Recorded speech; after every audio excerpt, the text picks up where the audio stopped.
현장을 조사하던 CSI 요원들이 수상한 흔적 하나를 발견을 합니다. 뭔가 조금 정상적이지 않은.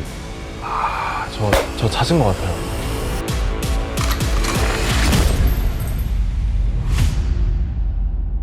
권일용 교수님과 함께하는 스모킹권. 어느새 이제 정규 에피소드 6개를 마무리를 하고 외전으로 오늘 찾아뵙게 됐습니다.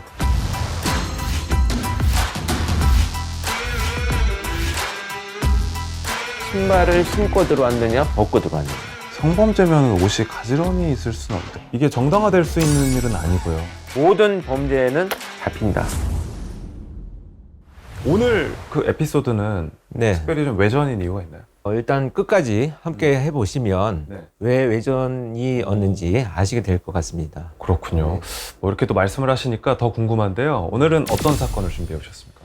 또 우리가 오늘 또 가슴 아프게 나누어야 될 얘기들은 네. 관악 자매 살인 사건입니다. 관악 자매 살인 사건이요. 네.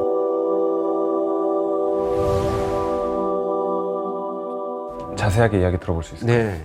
8명의 대가족이 한 집안에 같이 살고 있었는데요. 아침 5시가 좀 못된 시간에 제일 먼저 안방에서 잠을 자고 있던 아버지가 옆방에 자고 있던 할아버지와 소녀딸이 따로 자고 있었는데 문안인사를 드리고 잠을 깨웁니다. 네.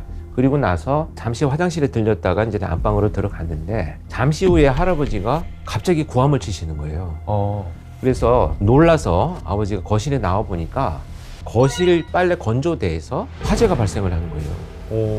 그래서 이 놀란 아버지는 이제 바깥으로 집어 던져서 안에 불이 더 확대되지 않도록 이제 조치를 취하죠. 그리고 나서 이제 다른 방에 자고 있던 3명의 딸이 혹시라도 위험에 처해질까봐 네. 문을 열어봤는데 문이 잠겨져 있었어요. 방문이요. 방문이. 평상시와는 다르게 문이 잠겨져 있으니까 키를 가지고 열어봤더니 중간중간 몇 군데에 불이 붙어 있고 피를 흘리고 3딸이 쓰러져 있었어요. 그 현장을 한번 보실까요? 자, 방 안의 상황은 이렇게 되어 있었습니다.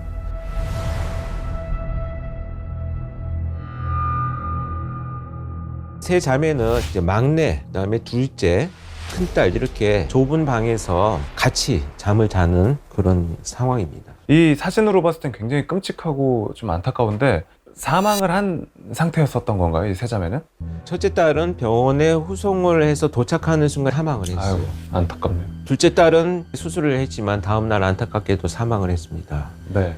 그리고 셋째 딸은 심각한 중상해를 입었지만 다행히 목숨은 건진 이런 상황이었습니다. 어찌됐건 우리가 이제 이런 상황에서 좀 특이한 상황이 어떤 것이 있는지를 한번 하나씩 짚어볼까요?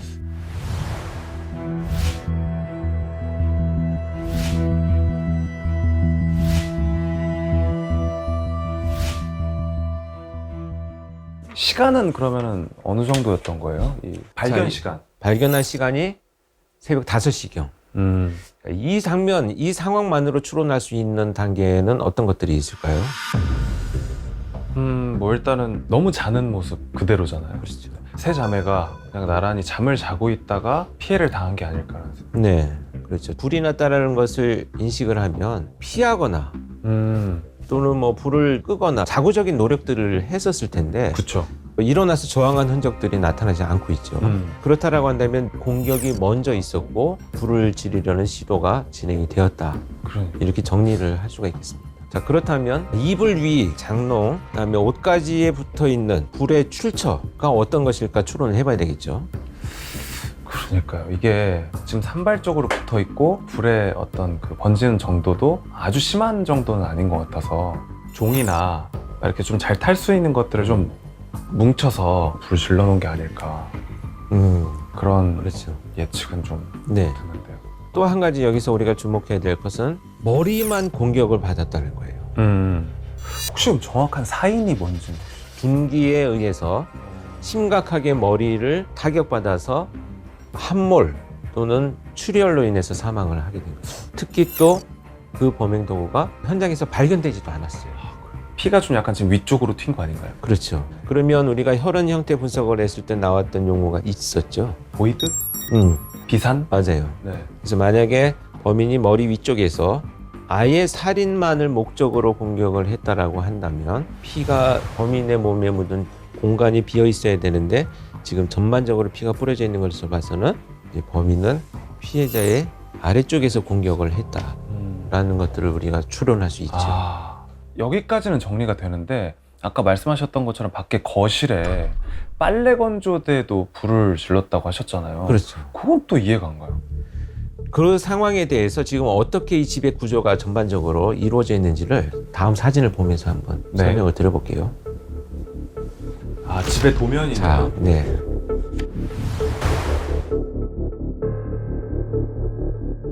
자, 여기는 계단으로 올라가면 2층으로 되어 있는 주택입니다. 네. 그래서 여기가 이제 출입문이고, 그다음에 거실이 있고요. 네. 거실에 보면 왜 아주 큰 창이 있잖아요. 그쵸. 큰 창이 이렇게 되어 있고, 여기 앞에 이제 빨래 건조대가 네. 있었던 상황입니다. 지금 이 작은 방이 세 자매가 잠을 자고 있던 방. 큰 방에는 네. 할아버지하고 넷째 딸이 어리니까 같이 잠을 자고 있었고, 안방에는 다섯째 아들하고 부부가 같이 잠을 자고 있었던 상황입니다. 그러니까 집에 그 가족들이 많이 있는 상황에서 일어난 범죄였네요. 그죠? 그렇죠. 그러니까 이제 세 딸이 있었던 이 작은 방이 가장 큰 피해를 받은 방이고, 이 창 앞에 건조대에서 불이 났다는 말씀이신데, 네네, 그렇죠. 방화 도구를 우리가 추리해 볼 수가 있나요? 현장에서는 라이터라든지 인화물질이 있었던 흔적은 발견되지는 않았어요. 그런데 발견 당시에 특이하게도 주방에 있는 가스레인지에 불이 켜져 있었고, 그 위에 냄비가 끓고 있었어요. 끓고 있었어요. 그러면은 범인이 가스레인지를 사용해서 방화를 했다는 말씀이신 거잖아요, 그죠? 그렇죠. 일단은 지금까지의 상황으로는 그게 추론이 되는데, 자, 순서를 다시 한번 우리가 네. 정리를 해볼게요. 두 사람의 진술에 의하면 4시 45분경에 네. 아버지가 일단 나와요. 그 다음에 할아버지를 깨웁니다. 가서 이제 인사를 드리고 화장실에 들렸다가 그냥 다시 안방으로 간 상황에 불이 났어요. 그 사이에, 그 짧은 틈에 그 과정에서 본인은 주방에 있는 가스레인지를 켜지 않았다. 아버지는. 네. 그리고 이제 세초에 빨래 건조대에 불이 붙은 것을 확인한 이 할아버지도 나는 가스레인지를 켜지는 않았다. 이렇게 진술을 하고 있습니다. 그러면 뭐지? 그 짧은 틈에 어떻게 불을 붙이고 도주까지 했다는 거지? 정말 이해가 안 가는. 그러니까 범행이 일어난 것도 그 발견 시점이랑 되게 멀지 않았을 것 같다는 생각도 들고요. 그렇죠. 그리고 아버지도, 그리고 할아버지도 잠에서 깬 상태이기 때문에 범인이 집에 같이 있었을 확률도 우리가 배제할 수는 없는 거고, 그렇죠. 그렇다면 불을 지르고 범인이 도주를 했을 거 아닙니까? 근데 아무리 조용하게 간다고 해도 그 조용한 아침 시간대에 문을 열고 나가는 소리라든지 아니면 뭐 창문을 여는 소리라든지 이런 게 들을 법도 한데 뭐 그런 거에 대한 진술은 없었나요? 그런데 사실 우리가 여기서 굉장히 주의 깊게 살펴봐야 될 문제 중에 하나는 자, 우리가 평상시처럼 일어났을 때 여러 가지 생활 소음들이 있어요. 옆집에서 뭐 식사를 준비하는 소리, 말소리, 길거리에 사람들이 다니는 소리. 이런 소리들이 일상에서 이제 많이 일어나는데 우리 집에 지금 심각한 범죄가 일어났어. 방에서 자고 있는 내 딸들을 막 공격을 했어. 라는 생각은 할 수가 없어요. 그리고 또 가족들이 워낙 많기 때문에 그냥 뭐 누가 잠깐 문을 열었나 보다 닫았나 보다 그냥 이 정도로 생각할 가능성도 높겠네요. 그렇죠. 그래서 사실 그 부분은 명확하지 않기 때문에 일단은 네. 궁금증으로 하나 남겨놓고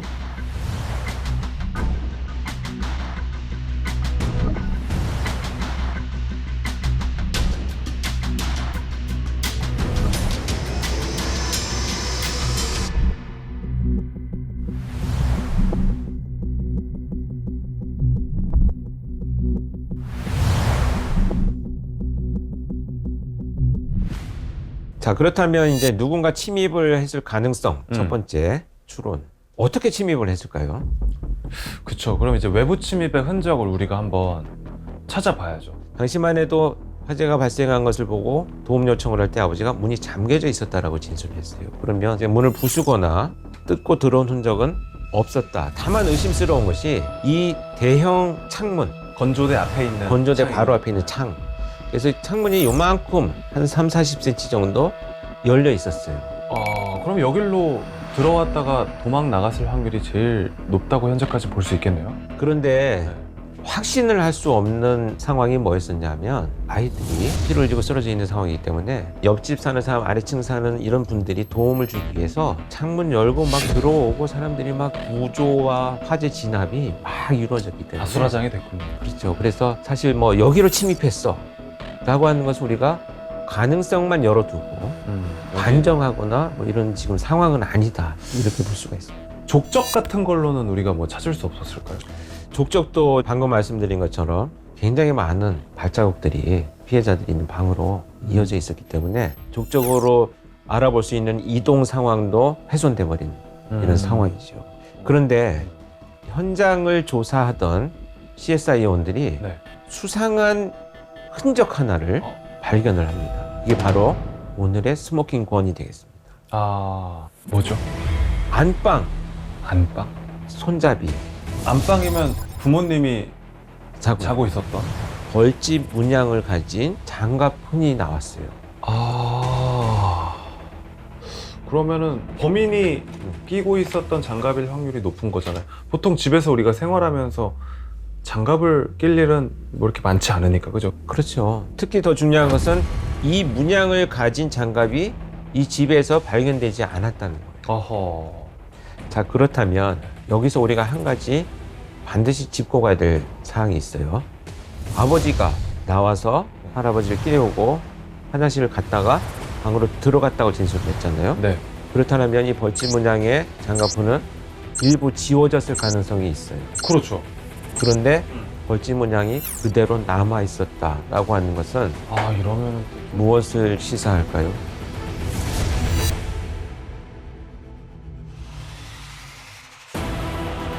세 가지 정도일 것 같아요. 첫 번째로는 믿고 싶지 않지만 아버지가 장갑을 꼈을 확률. 두 번째는 범인이 장갑을 끼고 안방 손잡이를 잡았는데 그 위 아버지가 그냥 문만 잡고 우리가 열고 닫을 때도 있잖아요.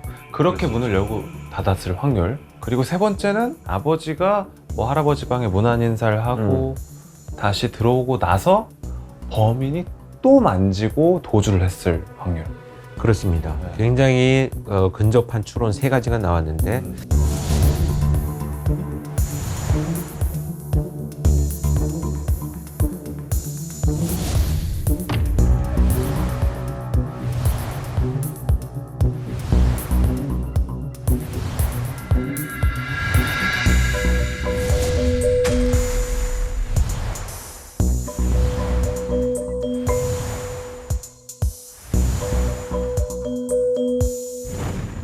그렇다면 이 사건이 왜 벌어졌는지 동기를 찾아가는 것이 우리 목표가 되어야 되겠죠.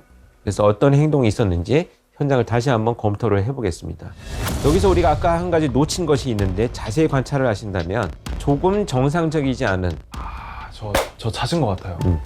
일단은 강도나 도둑의 가능성을 봤을 때 이 지갑. 네. 지갑이 보통은 일반적으로 우리가 집에 둘 때 닫아두잖아요. 근데 지금 뭔가 뒤진 흔적인데 좀 확대해서 볼 수 있을까요? 카드가 빠져 있잖아요. 그래요. 이게 굉장히 중요한 그 단서가 될 수 있는 흔적인데 애초에 그 다른 가족들 진술에 의하면 현금이 많이 들어있다고 진술하지는 않아요. 그리고 지갑을 뒤진 흔적은 있지만 적극적으로 물색한 흔적이 많이 나타나지는 않아요. 그리고 돈이 목적이라면 보통 작은 방으로 안 가지 않아요? 안방을 찾아가지 않습니까? 그렇죠. 그 안방에서는 이렇게 뭔가를 뒤졌거나 뭐 그런 흔적은 전혀 발견이 안 됐어요? 그러니까 안방은 손잡이에서만 흔적을 나타내지만 네. 실제 방은 문을 열고 들어간 건 아닌 것 같아요. 와, 오늘은 외전이라 그런지 진짜 평소보다도 훨씬 더 어려운 그런 사건인 것 같은데요. 강도가 목적이 아니라면 성범죄가 아닐까 생각을 해볼 수밖에 없는데 일단 여기 현장의 모습으로 봤을 때는 성범죄 흔적은 발견되지는 않는 것 같아요. 옷도 그냥 다 잘 입고 있고 부검을 통해서 나왔던 흔적도 직접적으로 성폭행을 통해서 나타난 어떤 상처라든지 흔적들은 보이지 않다 이런 결과가 나왔습니다. 그러면은 또 우리가 세 번째로 짚어봐야 되는 게 요즘에 막 사실 그러면 이별 통보해서 막 집에 그렇죠. 찾아오고 가족들에게 분풀이하고 막 이런 범죄들도 우리가 기사를 통해서 접하잖아요. 그럼 그렇죠. 그런 것처럼 이 세 자매 중에 한 사람에게 뭔가 원한을 품고 공격을 하기 위해서 갔는데 다른 자매가 깨서 이렇게 큰 범죄로 이어진 게 아닌가, 네. 그런 의심도 할 수 있는 건가요? 반드시 고려를 해야 될 부분이죠. 그러면 이제 남자친구나 혹은 주변 사람들한테 이야기를 좀 들어봐야 되는 거 아니에요? 그렇죠. 자, 이 셋째 딸은 사실은 중학생이었기 때문에 저 중학생 이렇게 뭐 범죄를 저질렀다라는 것이 일단 우선순위는 낫지 않을까, 이렇게 이제 설정을 할 수가 있겠죠. 그럼 두 언니들은 성인이기도 하고, 그러니까 그렇죠. 둘째인 이 딸은 22살인데 당시에 약간의 청각장애를 갖고 있었어요.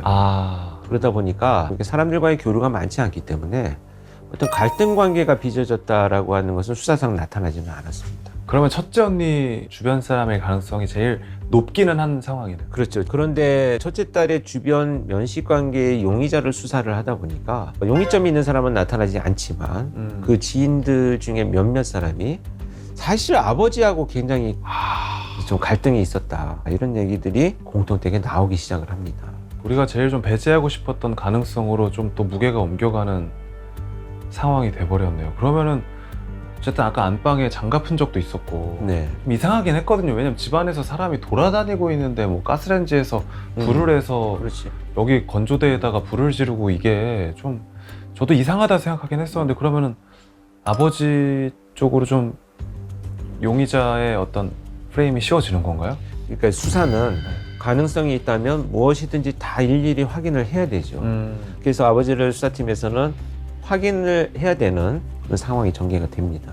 아니, 저는 좀 약간 이게 이해가 안 가는 게, 아무리 그 무정한 아버지라고 하더라도 첫째 딸과의 관계가 만약에 안 좋았다, 세 딸과 다 관계가 안 좋진 않았을 거 아니에요. 그렇죠. 큰딸과의 어떤 갈등 관계가 있어서 아버지가 정말 공격을 했다면 나머지 두 딸들은 목격을 했을 가능성도 있어요. 그렇죠. 그래요. 그래서 의심스러운 점들이 있지만 기타의 어떤 단서들을 확인을 해봤을 때는 그냥 의심스럽다 뿐이지 사실 단정할 수 있는 상황은 아니었다, 이렇게 해서 수사팀에서는 이제 배제를 합니다. 아니, 그럼 진짜 이거는 돈도 아니고 성범죄도 아니고, 그리고 주변에 원한을 살 만한 사람도 없었다고 하면 다른 가능성을 찾기가 너무 어려운 거 아닙니까? 그렇죠. 아니, 근데 이게 어떤 범인이 침입을 해서 범행을 저지른 거라면 되게 대담한 거 아니에요? 그렇죠. 일반적이지 않습니다.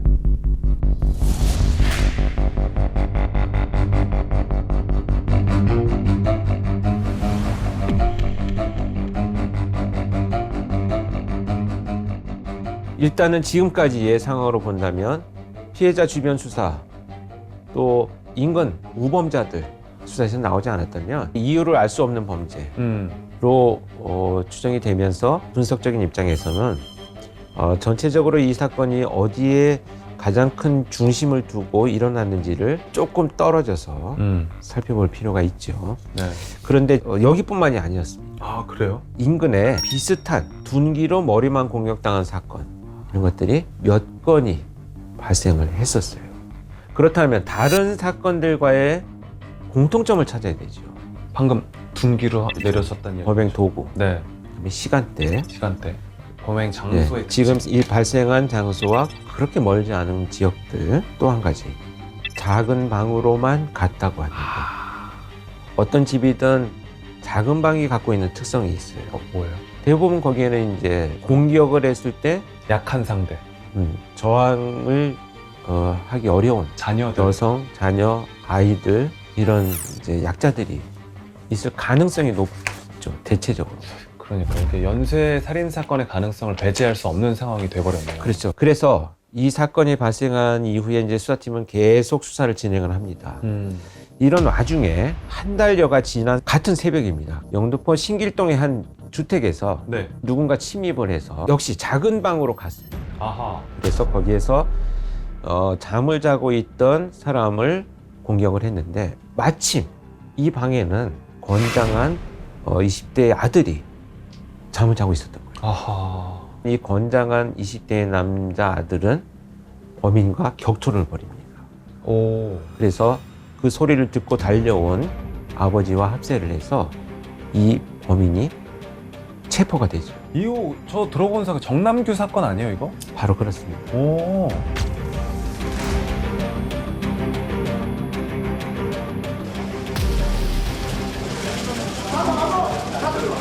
저는 자고 있는데 계속 맞은 것 같아요. 잘 기억은 안 나는데 모르는 사람이 저를 때리고 있으니까 일단은 막으면서 달려들었죠. 그러면 이 사건은 정남규 살인 사건이었던 거예요? 그래요. 그래서 결국 지금까지 우리가 이야기했던 이 자매 살인 사건은 정남규의 마지막 살인 사건입니다.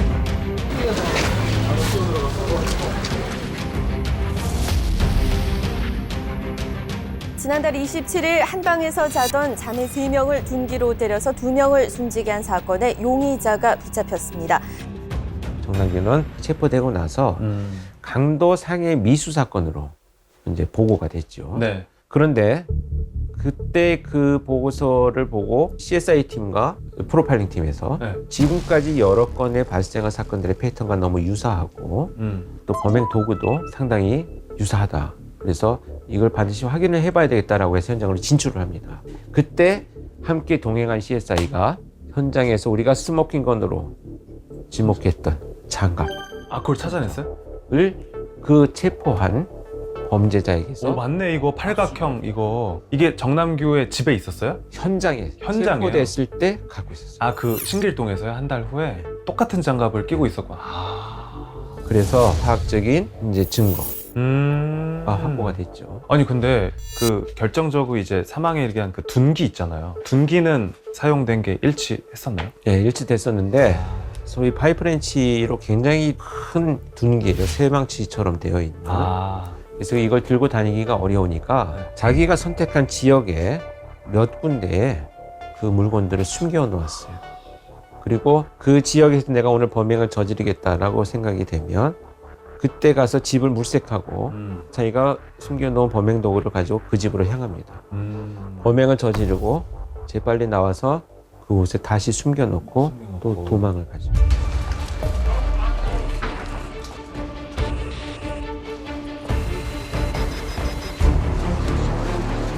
제가 인터뷰해놨던 그 언론기사 사진까지 스크랩을 해놓고 과학수사의 역할을 또는 행동 누적을 프로파일링 어떻게 하는지를 다 보고 있었던 거죠. 굉장히 공부를 많이 하는 사람이에요. 검거되지 않기 위해서. 자, 그래서 이제 범인의 진술을 통해서 확인된 재구성을 한번 해보도록 하겠습니다. 네. 침입을 하기 위해서 일단 집으로 왔는데 문이 잠겨져 있으니까 약간 베란다처럼 되어 있는 곳으로 가서 이 큰 창문을 열어봤어요. 근데 이게 뭐 열려 있었잖아요. 거길 통해서 이제 들어갔던 거예요. 그래서 평상시처럼 작은 방으로 갑니다. 그리고 가서 보니까 무려 3명이 자고 있었던 거죠. 그래서 불을 켜고 들어갑니다. 불을 켜요? 네. 자기가 전부 장악할 수 있다라고 하는 이런 오만함 때문에 불을 켜고 확인을 해요. 자, 들어가가지고 불을 켜고 일단 금품을 먼저 물색을 합니다. 지갑을 열었는데 돈이 없었어요. 그래서 카드를 가지고 가는 것은 이제 적절치 않으니까 아마도 그대로 놓아두고 성적 범죄를 저지르기 위한 시도를 했다. 이렇게 볼 수가 있습니다. 그래서 가운데에 있었던 둘째를 성추행을 하기 위해서 가운데 자리로 들어갑니다. 일반적으로는 이제 3명이 이렇게 나란히 자고 있으면 양쪽 끝에 있는 그 피해자들에게 먼저 이렇게 범죄를 저지르는 게 되게 자연스러울 거라고 생각하는데 가운데부터 시작이 되네요. 일반적인 현상이라고 본다면 사실 출입구와 가장 가까이 있는 곳의 피해자를 성추행하는 것이 맞아요. 동선 확보가 용이하니까. 그렇죠. 그렇지만 자기가 충분히 제압하고 장악할 수 있다라고 하는 이런 생각들 때문에 가운데에 있는 피해자를 먼저 성적 접촉을 시도를 한 것으로 보여집니다. 그리고 나서 이제 깨어나는 피해자들을 한 명씩 잔혹하게 공격하는 이런 행위가 이어졌습니다. 그리고 실제 이제 피해자들을 살해하고 나서 지켜보기 시작을 합니다. 과연 이것을 어떻게 해야 될까? 그런데 그때 바깥에서 누군가 나오는 소리가 들려요. 아버지군요. 이게 바로 아버지가 나왔대요. 그리고 할아버지를 깨우는 소리를 듣고 화장실에 가는 동안 방 안에서 기다리고 있어요. 진짜 대단하다. 그리고 아버지가 화장실의 용변을 보고 다시 안방으로 들어갔을 때 나와서 손잡이를 한번 만져봅니다. 범행을 저지르려고 하는 의도는 있었지만 이 사람들을 다 내가 일일이 찾아다니면서 공격을 한다는 것은 위험하니까 그래서 이 집에 불을 다 질러야 되겠다. 그러니까 증거인멸의 의도라기보다는 살인의 의도로 가스레인지에 불을 붙여서 가지고 피해자들이 사망해 있는 방에 불을 지르고 나가면서 건조되어 있는 옷들에 불을 붙이고 창문을 열고 도망을 가죠. 그때 이제 할아버지가 나와가지고 이 빨래 건조대에 불이 붙어 있던 것을 발견을 하고 병원으로 옮겨졌지만 안타깝게도 사망을 한 이런 사건입니다. 근데 그 정남규가 창문으로 들어왔다 그러셨잖아요. 근데 창문이 열려 있는 거를 어떻게 안 거예요? 이 범죄자들은요, 침입을 할 때 자기 도구들을 가지고 다니기도 하지만 정남규의 특징 중 하나는 그런 것이 없어요. 그러니까 열려져 있는 집들을 주로 대상으로 범행을 많이 저질렀어요. 그러다 보니까 이날도 사실은 전날 밤 10시부터 신도림에서부터 내려가지고 범행을 할 수 있는 장소들을 계속 물색하면서 여기까지 걸어와가지고 범행을 저질렀던 거예요. 10시에 내렸으니까 새벽 5시에 범죄가 저질러졌으니까 7시간 거의 7시간을 소요가 된 거예요. 자기가 침입할 수 있는 집들을 계속 찾아다니면서 돌아다녔던 거죠. 야.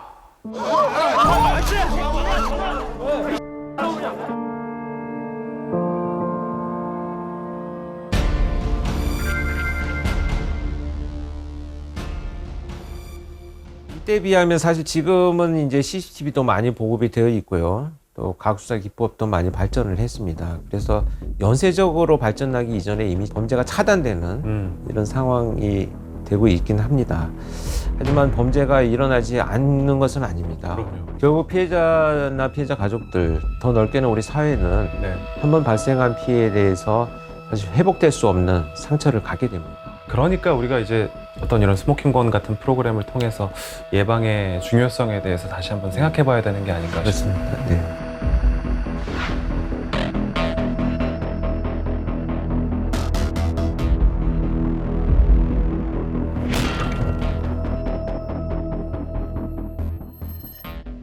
스모킹건 이 외전으로 오늘 마지막 시즌 1의 7번째 에피소드까지 함께 만나봤습니다. 정말 그 유의미한 시간이었던 것 같고 범죄 이런 거는 저랑은 되게 멀리 있는 일이라고만 생각했었는데 사건 현장에서부터 되짚어보면서 알아봤었기 때문에 경각심을 조금 더 갖게 됐고 네. 또 이런 부분들은 좀 더 조심해야겠다 이런 생각들도 많이 해볼 수 있었던 것 같아요. 그렇습니다. 스모킹건 시즌 1은 여기서 마무리가 되지만 시즌 2로 꼭 다시 뵙기를 바라면서 마무리해 보도록 하겠습니다. 고맙습니다. 고맙습니다.